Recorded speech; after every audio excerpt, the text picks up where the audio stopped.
So Greenwood ultimately, after the massacre, showed that we were a community of bees. And what I mean by that is immediately after our hive, our Black Wall Street was destroyed, we got right back to rebuilding it, understanding that what we had here had to be rebuilt so that the next generation of people felt like they belonged to an area like this. And so immediately after the massacre, we did what Black people all over this country has done, and that's show what our superpower truly is, which is number one, grace, but number two, resilience. So the very first building being rebuilt in the Greenwood district, finished by 1922, as the Williams building, the entire district being completely rebuilt by the early 30s and being at its most prominent point in 1941.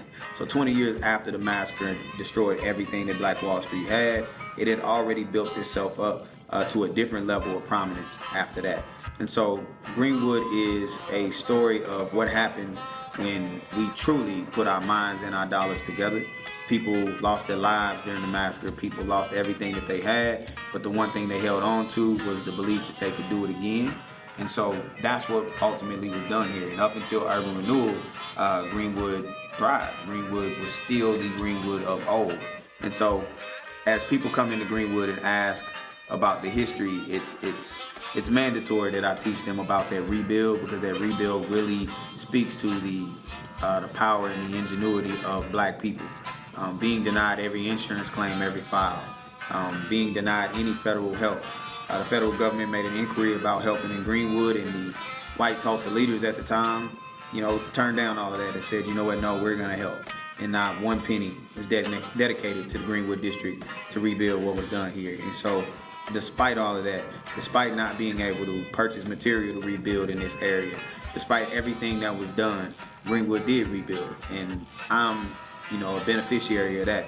I got to at least see the 100 block of Greenwood. I still see it to this day from the window of my business. I get to operate here because of what they rebuilt. So the story of Greenwood not stopping in 1921, it going all the way up until today, and will continue to go for as long as we carry those stories. And so I think that as a moment of inspiration for people is being able to see that to this day, people from all over the world come to see Black Wall Street. They're not coming to see just a few buildings. They're coming to see how this template can be replicated where they are, because we're due another Black Wall Street, and not on a level that's just tech or it's just online. We're due a place in the United States that African American people can come and actually see ourselves working together.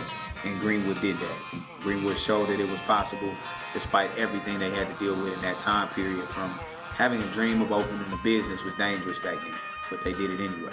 Having a vision of being a builder was almost a death sentence back then, and for some people was, but they built it anyway. And then that resilience of looking at the remnants of Black Wall Street and thinking to themselves, like, there's no way we let this be it. This is not the end of our story. So we still have that resilient spirit. We just have not channeled it into actually building. So I always challenge people with this when I do tours. Think back to what was the very first time you saw a commercial building being built from the ground up in your neighborhood. And if you cannot remember it ever being done, then you have to go do it. Think about the person in your family who actually built their house from the ground up. And did you get to see that? If you have not seen it, then you have to be the one to do it, because there's a group of young people under you that have not seen it either, and they're waiting on someone to build it so that they know that it's possible to do. And so if there's anything you take away from the Greenwood district, is that even through murder, arson, terrorism, that Black resilience does not die. So be a beat. That's the Greenwood way.